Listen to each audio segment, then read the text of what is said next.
Okay.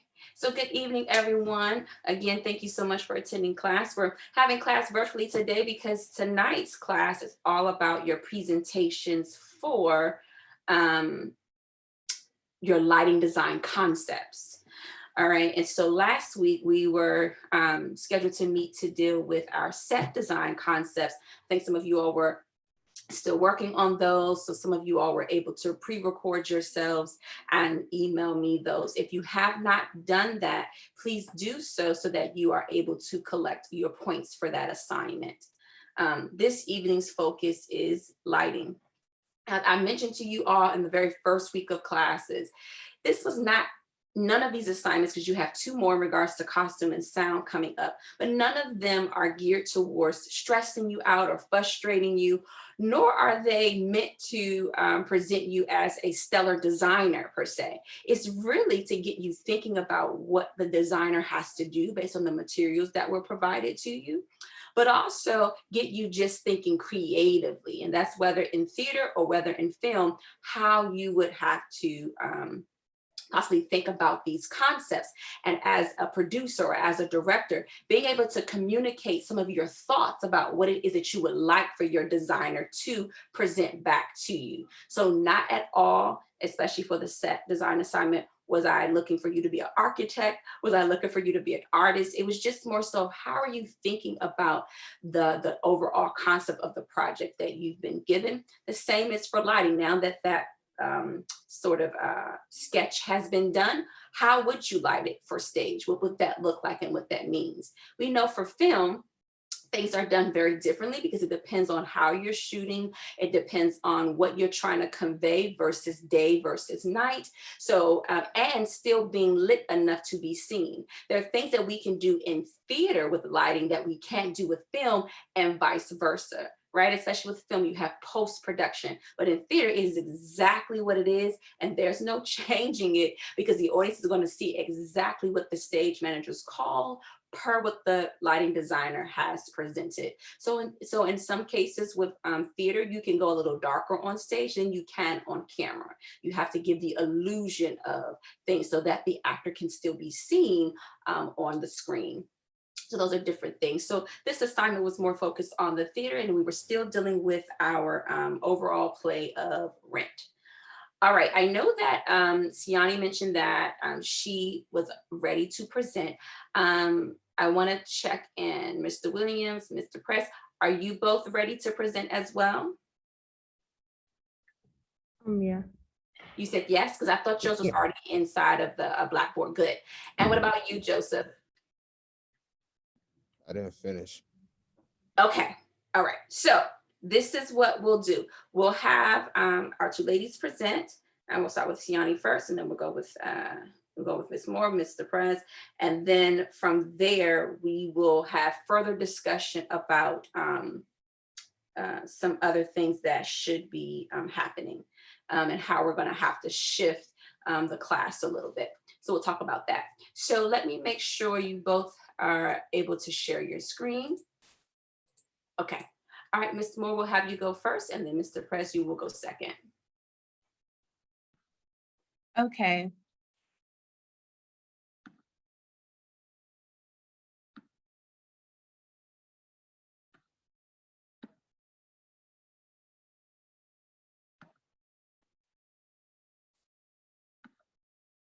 So this is my lighting design for Act 1. And this is my lighting design for Act 2.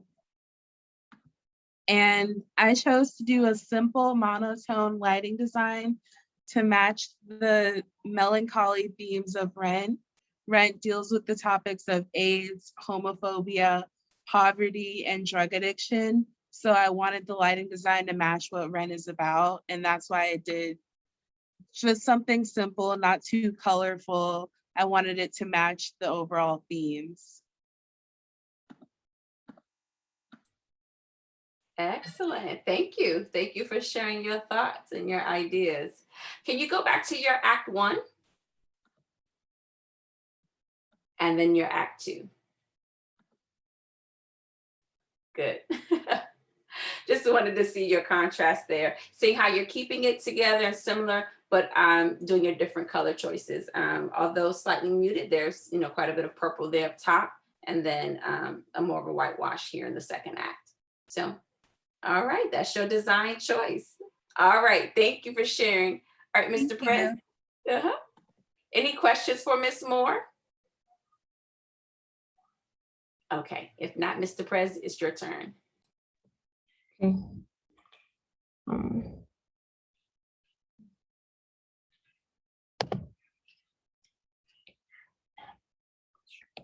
is it Sharon? Yes. Okay. Okay. Um,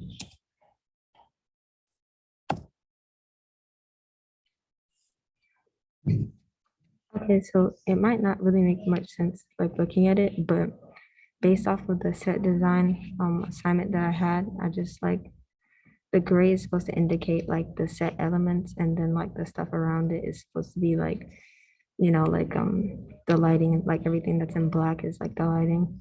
And so like I kind of wanted to do the scenes based off of like the moods of the scene. So for example, like the more romantic scenes would be like red lighting, and then the more like sort of sad scenes or serious scenes would like have cooler lighting, that like blue lighting and things of that nature. And I have like these overhead directing lights, but there's also I was looking like for the type of theater that I would have done my production in, they can have like hanging lamps. And so like for smaller and more intimate settings, I wanted to have those. And like the way the stage is broken off, there's sort of like a platform and then like a bottom stair area. And so on that area, like I would have on the bottom be like regular LED strip lights for like $5, but like those also change colors. So that's how it would be for Act One. And then for Act Two, sort of the same concept, just sort of just switching up the colors and not really using that many lights, because especially that's when the funeral scene happens, like around like those darker, sort of sadder scenes. Like I would have more muted lights and not like really colored lights, if that makes any sense. But yeah, like overall though, I would want it to be like well lit, so that everybody can see. And and yeah. Excellent. Thank you. Any questions for her? This is really, really good. And so exactly as was asked, is to think about how you're already layering the lighting on top of your scenic design that you did last week. So she showed us what was there and why she chose lighting to be where she chose lighting. So thank you so much. And she decided, you know what, because we have this one plot, we're going to keep this right here, and then we're going to change up the colors based on the scenes and moods and things of that nature. And that is traditionally what is done with lighting. I'm surprised some of you all didn't think about or consider fun things like moving lights or things of that nature. And so I was surprised that I didn't see any of that, but you guys offer some very, very good things here. We'll wait to see with Peyton when she connects well, because I believe her assignment is also already in Blackboard, to see if she's interested and ready to present as well. Are there any questions about lighting and lighting design and the thought? How was this, or if not questions, just comments, how was working on last week's assignment and this assignment being attached to Rent? How was that process for each of you all?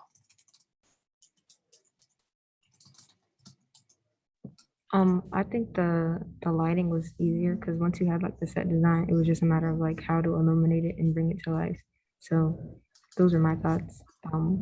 But overall though, I was kind of like trying to figure out what to do just because like it just lights, and so I was just like, I guess you just like, I don't know, like you just turn them on, but like obviously there's more to that, and so it got me thinking about like how it's different.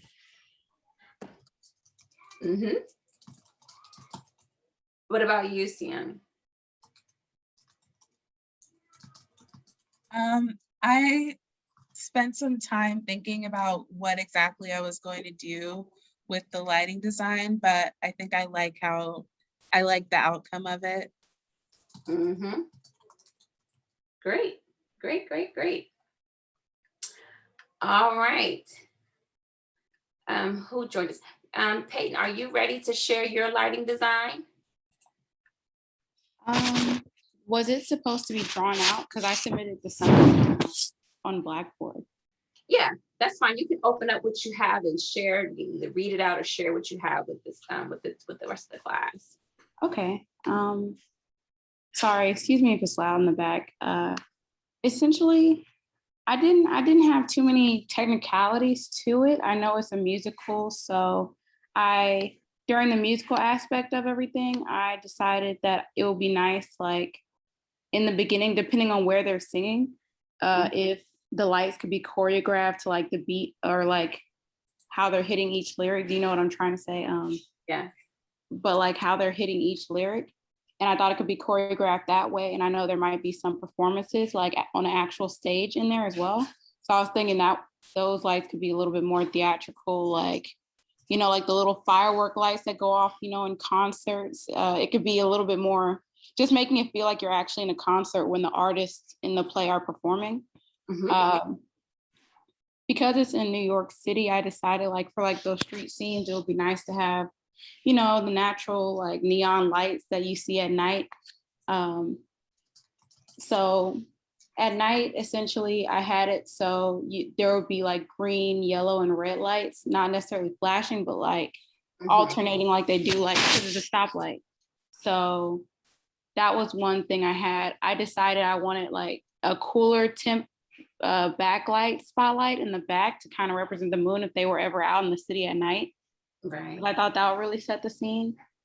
And this is on another note. This is not necessarily an act one or act two. It's just in general throughout the play. Mhm. I thought when they're in the apartment, it could be lit by actual floor lamps and table lamps that are kind of spread out throughout around like a couch or a common seating area or conversational area. Yes. So if they were ever singing in the apartment and they needed to like, I don't know, bounce off the couch and do things like that, I thought it would be nice for for those lamp lights that are surrounding wherever they're having a conversation. Once they start singing and before the music really comes in, Mhm. it would be nice if those lights could kind of like hit the beats that they're hitting. And then once the full music comes in, the colored stage lights can come in and incorporate into it. And then when the music's gone again, you know, those lights can go away and then the lamps can just return to normal. And it could just seem like nothing really changed. You know, I'm not Yeah. the best at explaining, but I'm trying. I'm trying. No, very, very good. Very, very good. Are there any questions for Ms. Mack here? Okay, great job, Peyton. So it was funny that you're saying this is as you were logging in, I had just mentioned to the rest of the class, I said, oh, I kind of found it interesting that no one thought about maybe some moving lights or other things. And then here you come talking about moving lights from a different perspective, but from the angle of synchronized lighting that is kind of going with the sounds that we're hearing or the tempo of the music and playing with the idea of fun timing of lights and how and when we see changes of colors or things that are happening because of the tempo or speed of the music itself in for certain things.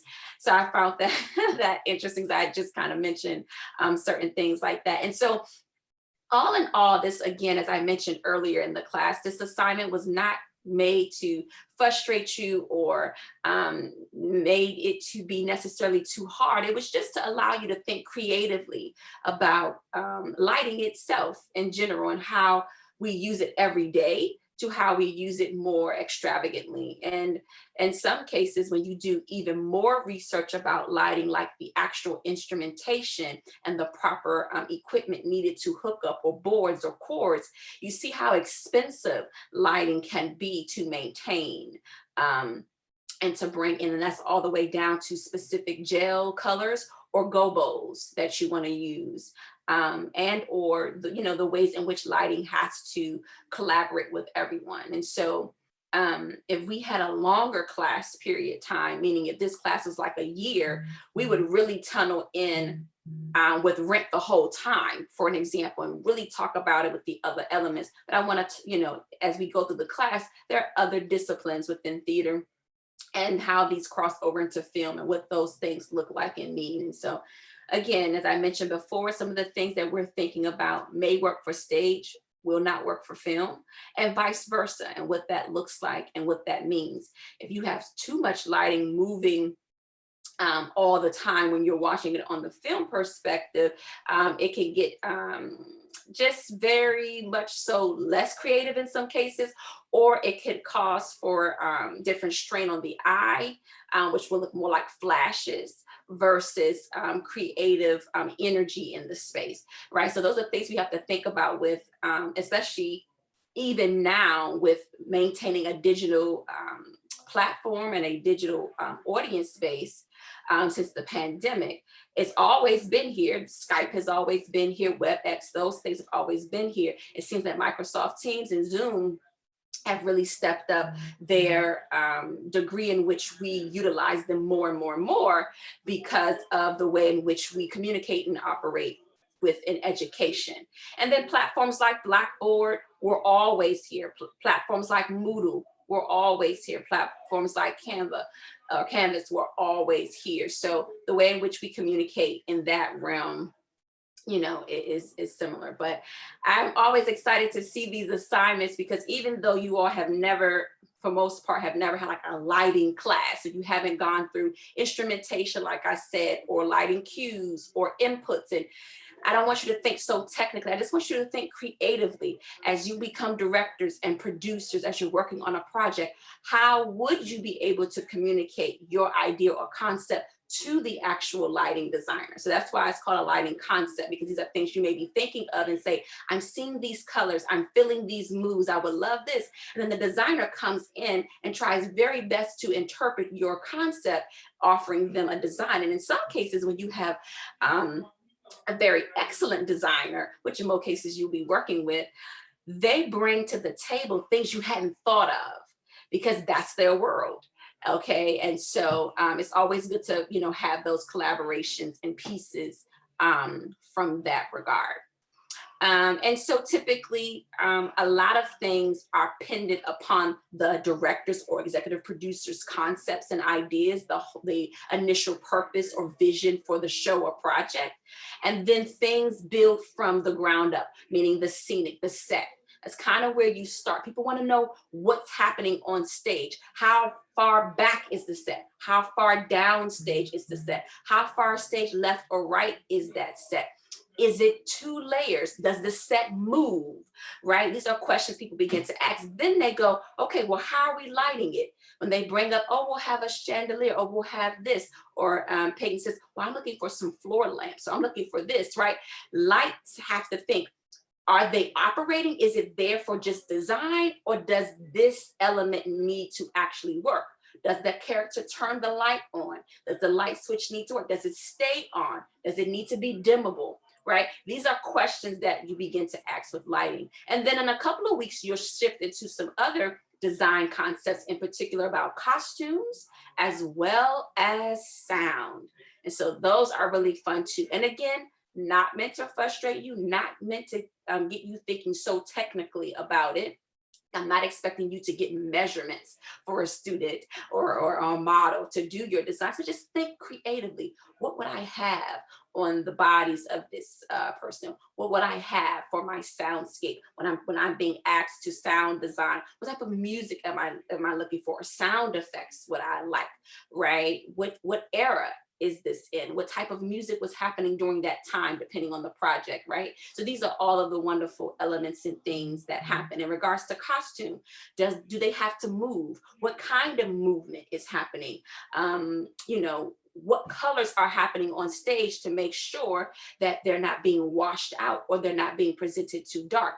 What color is the actual cast member, to make sure that that shade is laying against their skin tone and it's enhancing them and not diminishing or not causing them to maybe look too old or look too young. What is the hair looking like? Can that go over top of the hairstyle that they're wearing, right? Even for males, depending on the period of the piece. So these are all of the things you have to think about within production.